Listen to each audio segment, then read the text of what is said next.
Lahat ng drama, lahat ng tawanan, lahat ng iyong all-time hits. Ang tanging huntahan ng Masang Lamaw. Number 1 sa Mega Manila, nationwide pa.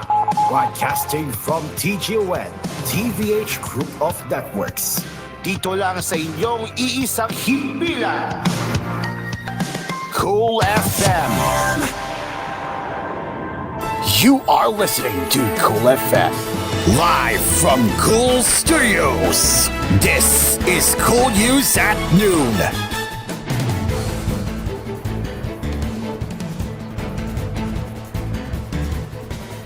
Good afternoon, and this is Cool News at Noon. I'm Cairo. Let's get into the headlines.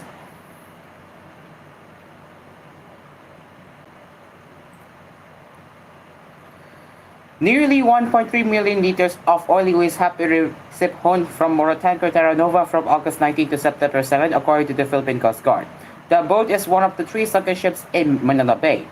PTT on Sunday said MT Terra Nova's contractor Salvador Hubbard Star reported that it has gathered over 1.2 million liters of oily waste during this period. Citing Hubbard Star, the agency said the rate of oily waste flow during its latest operation was 8,690 liters per hour. It added that a total of over 52,000 liters of oily waste was collected on Saturday, September 7. Moreover, PCT personnel also conducted an aerial surveillance while BRP Sigdangan MRV-4407 of the Coast Guard performed operations to remove the oil sheen at Ground Zero. On July 25, MT Terra Nova sank off Bataan, killing a crew member while the oil spill reached the coastline of Manila and nearby province. Aside from MT Terra Nova, 2 other ships sank in Manila Bay last month. MV Mirola 1 ran aground on July 31st and capsized, while MT Jason Bradley sank on July 27.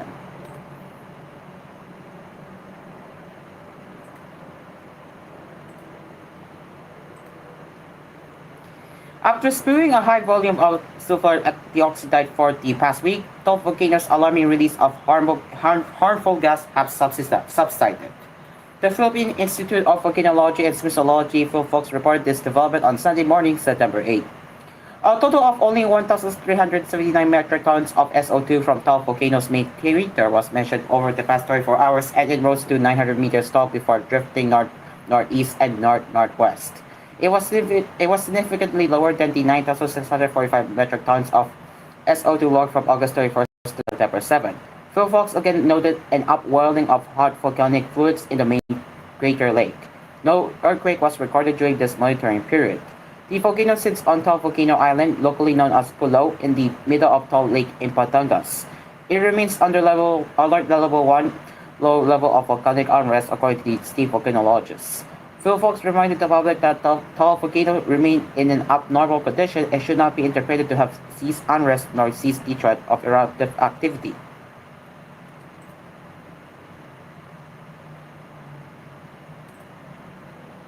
The State Weather Bureau is monitoring 2 low-pressure areas outside the Philippine area of responsibility, which have a low chance of developing into tropical cyclones in the next 24 hours.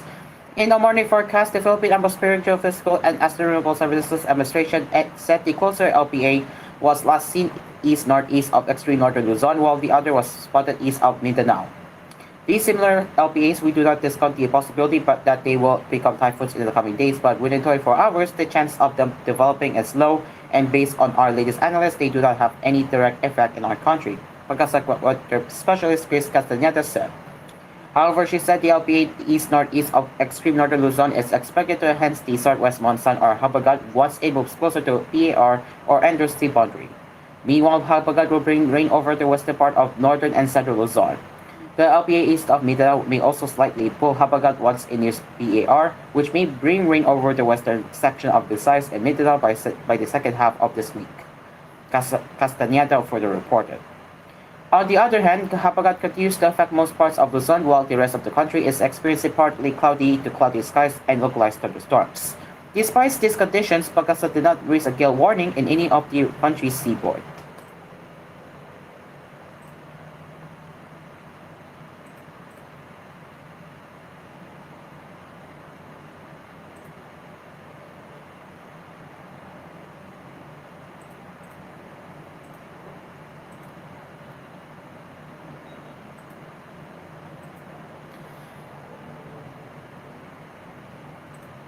Let's get into the headlines from around the world now as Donald Trump delivered a dark speech to a rally Saturday in the U.S. wing of state of Wisconsin, while Democrat Kamala Harris hunkered down in another crucial battleground, Pennsylvania, preparing for next week's televised presidential debate.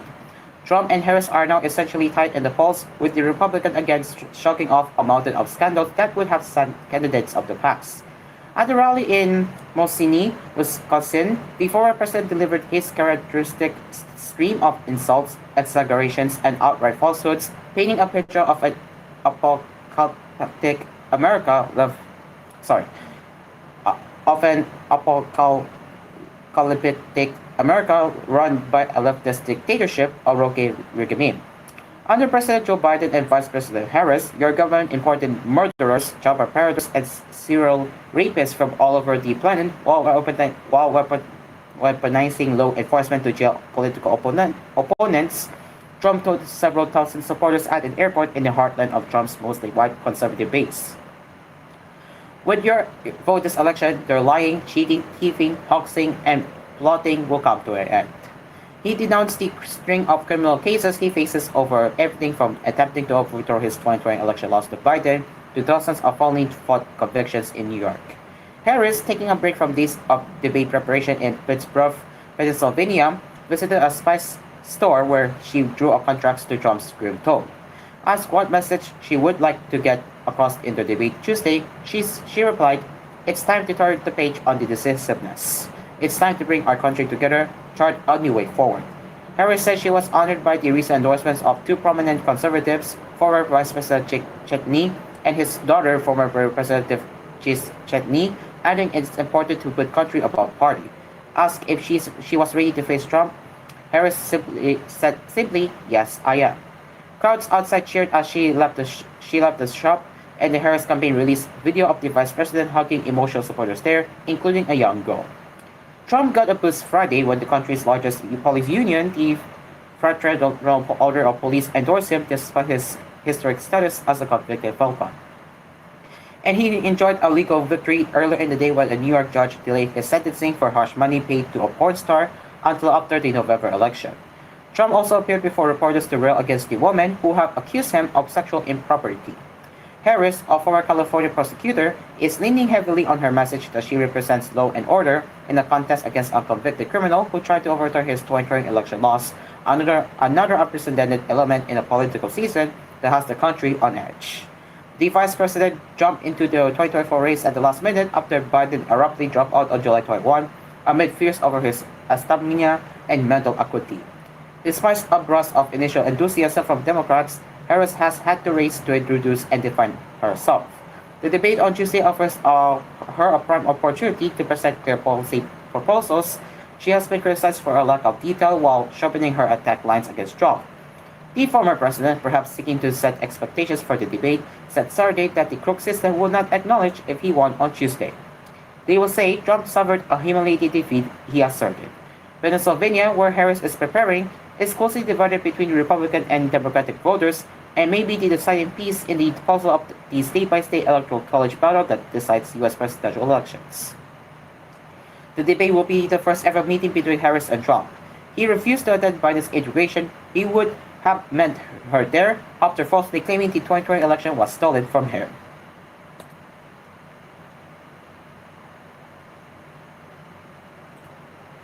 And thousands of left-wing demonstrators on Saturday took to the streets across France to protest against the nomination of the center-right Michel Barnier as Prime Minister and denounce President Emmanuel Macron's power grab.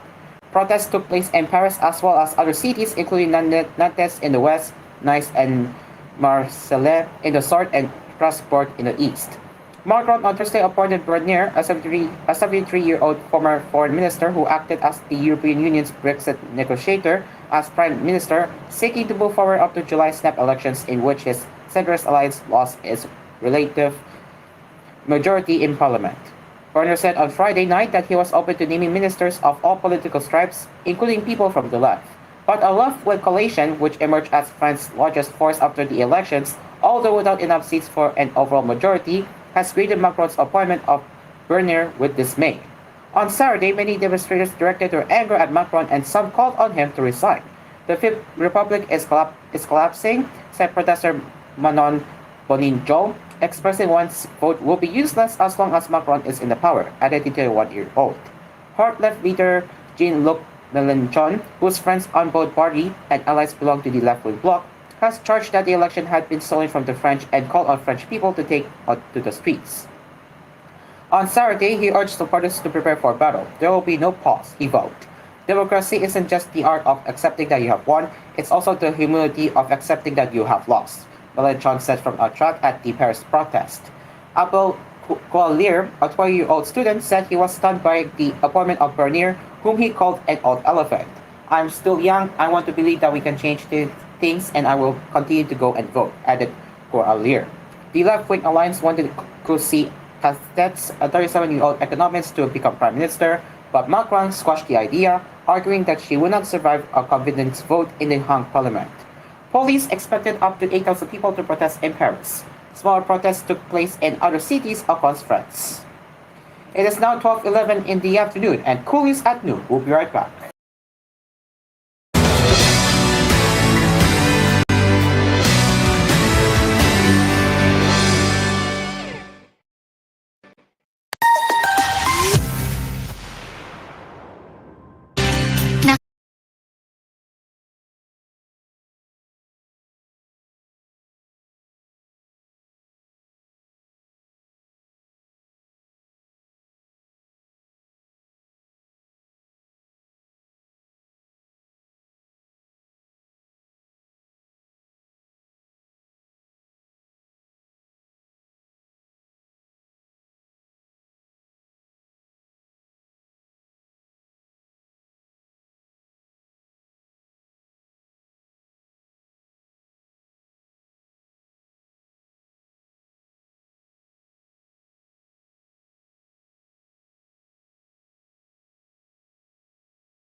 You are listening to koolNews at noon.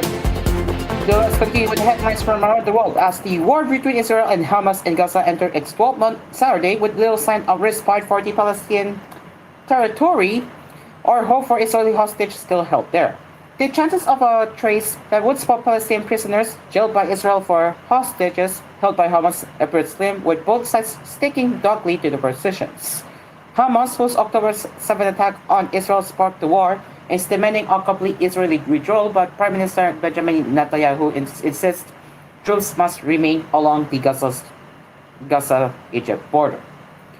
The United States, Qatar, and Egypt have all been mediating in an effort to bring about a ceasefire in the war, which authorities in Hamas-run Gaza say has killed at least 40,939 people. According to the United Nations Human Rights Office, most of the dead are women and children.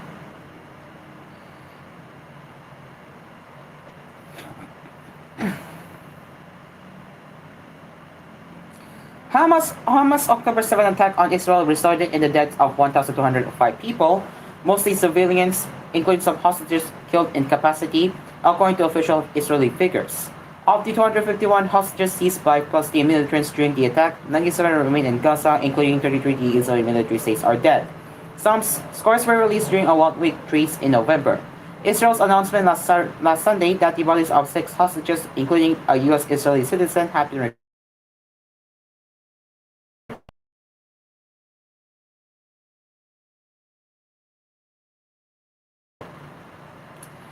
thousands of demonstrators rallied on Saturday evening in Tel Aviv and other Israeli cities, demanding the government secure the release of hostages. They carry banners that read, "The blood is on your hands," and "Who's next?" International pressure to end the war was further underlined by Friday's fatal shooting in the occupied West Bank of Turkish-American activist Yen Weiser Yigi, who was demonstrating against Israeli settlements in the territory. Yuki's family demanded an independent investigation into her death, saying her life was taken needlessly, unlawfully, and violently by the Israeli military. The UN Rights Office said Israeli forces killed Yuki, aged 26, with a shot in the head. Turkey said she was killed by Israeli occupation soldiers, while the United States called her death tragic and pressed Israel to investigate. Turkish President Recep Tayyip Erdogan denounced Israel as a barbaric state and urged Muslim nations to forge an alliance against Israel, saying, "It is an Islamic duty for us to stand against Israel's state terror. It is a religious duty." Israeli Foreign Minister Israel Katz responded by saying that Erdogan continues to throw the Turkish people into the fire of hatred and violence for the sake of his Hamas friends. Around 497 people live in Israeli settlements illegal under international law in the West Bank, which Israel occupied in 1967. Since Hamas' October 7 attack, Israeli troops or settlers have killed more than 690 Palestinians in the West Bank, according to the Palestinian Health Ministry. Israel says at least 23 Israelis, including members of the security forces, were killed during the same period in Palestinian attacks. Yuki's killing came on the day Israeli forces withdrew from a deadly 10-day raid in the West Bank city of Jenin, where AAP journalists reported residents returning home to widespread destruction. The pullout came from with Israel at loggerheads with the United States over talks to forge a trace in the Gaza war. U.S. Secretary of State Anthony Blinken has said 90% is agreed and urged Israel and Hamas to finalize a deal. Netanyahu denied this, telling Fox News it's not close. Hamas is defending Israel's complete withdrawal from the Gaza Strip, saying the group agreed months ago to a proposal outlined by U.S. President Joe Biden. AAP reporters said airstrikes and shelling rocked Gaza on Saturday, killing at least 17 people, according to civil defense officials, the Palestinian resident, and witnesses. Among those who died were a woman and a child in an airstrike north of Gaza City, while 4 people were killed in another strike targeting a flat in refugee camp. In the Sheikh Ratman neighborhood of Gaza City, the civil defense said an Israeli strike on a school-turned shelter for displaced people killed at least 3 people and wounded more than 20. Israel and Lebanon's Hezbollah movement, a Hamas ally, also exchanged fire. Hezbollah had announced a string of attacks on Israeli troops and positions near the border on Saturday, while Israel's military said it had intercepted missiles detected crossing from Lebanon and struck a Hezbollah launch site in the country's south. Lebanon's health ministry said 3 emergency personnel were attack and 2 others wounded in an Israeli attack on the civil defense team, putting out fires inside Lebanon. Hezbollah later announced military rocket fire targeting a town in northern Israel in response to the enemy attacks, and particularly the attack that killed the emergency workers. Venezuela said Saturday it was revoking permission for Brazil to represent Argentina's diplomatic interests in the country in the messy aftermath of President Nicolas Maduro's disputed re-election. Brazil responded quickly and insisted it would maintain the status quo, at least for now, of overseeing the Argentine embassy, where 6 Venezuelan opposition officials have been shuttling for months. Venezuela was furious when Argentina joined other Latin American countries in asking for a complete review of the results of the July 28 election.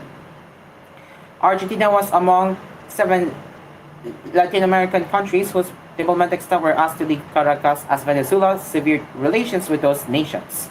Brazil, led by leftist President Luis Inacio Lula da Silva, agreed to take over custody of the Argentine embassy, where 6 people loyal to Venezuelan opposition leader Maria Corina Machado have been shuttling since March to escape arrest on conspiracy charges.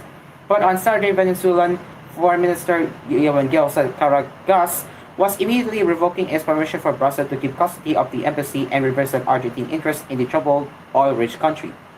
He said Venezuela had evidence the embassy was being used to plan terrorist actions and even assassination attempts against Maduro. Argentina slammed Venezuela's unilateral decision and warned Caracas to respect diplomatic norms.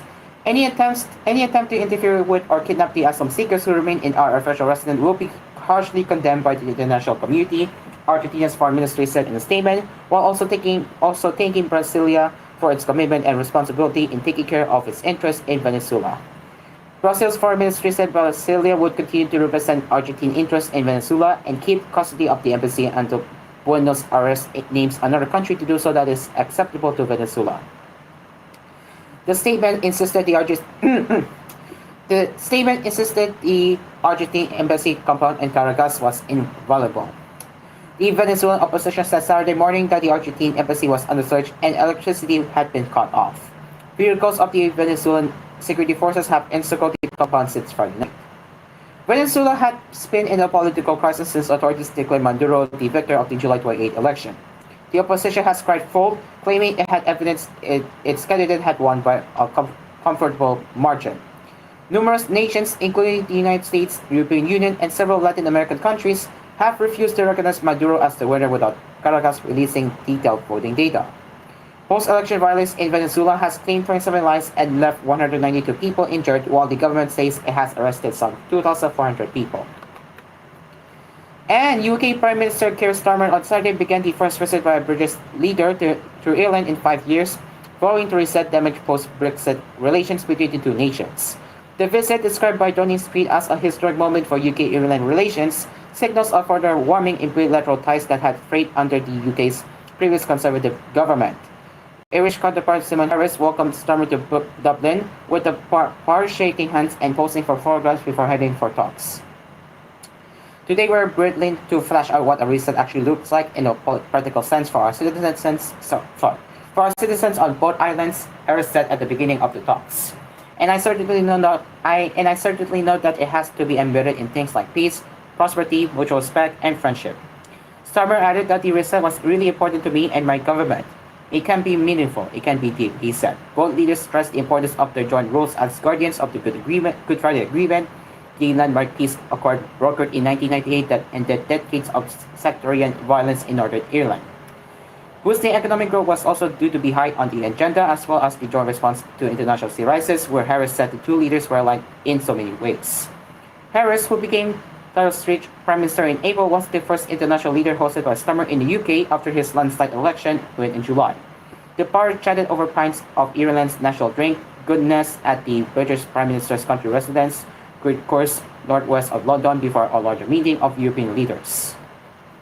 The focus of resetting Anglo-Irish relations marks a notable shift in language of the last few years, saw tensions rise between Dublin and London. Britons narrowly voted to exit the European Union in a referendum in 2016, and the country finally left the bloc in 2020 after years of political division and stalemate. Conservative Former Prime Minister Boris Johnson's heartbreak from the EU was widely seen as destabilizing relations between EU-Ireland and the British province of Northern Ireland.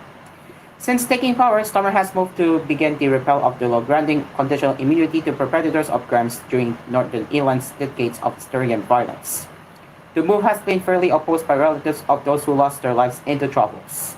Jewish Saturdays encountered the leaders were expected to reaffirm the Good Friday Agreement and to committed to reconciliation in Northern Ireland. Starmer was also scheduled to meet Irish British leaders in Dublin and encourage enhanced bilateral trade and investment. The two leaders were expected to confirm that they are seeking a more formal post-EU mode of engagement that Harris said will mean working on a joint plan to bring about a step change in ambition and engagement, according to British broadcaster RTE. Starmer and Harris were to attend the Ireland versus England Nations League football match on Saturday morning. Not morning, evening. There you go. And that concludes Cool News at Noon. As always, if you have any suggestions or news feedback that you would like to share, you can get in touch with us at tvh.philippines.news@gmail.com. Until then, I'm Caro, and we'll see you later for more news headlines with Cool News at 4. Good afternoon.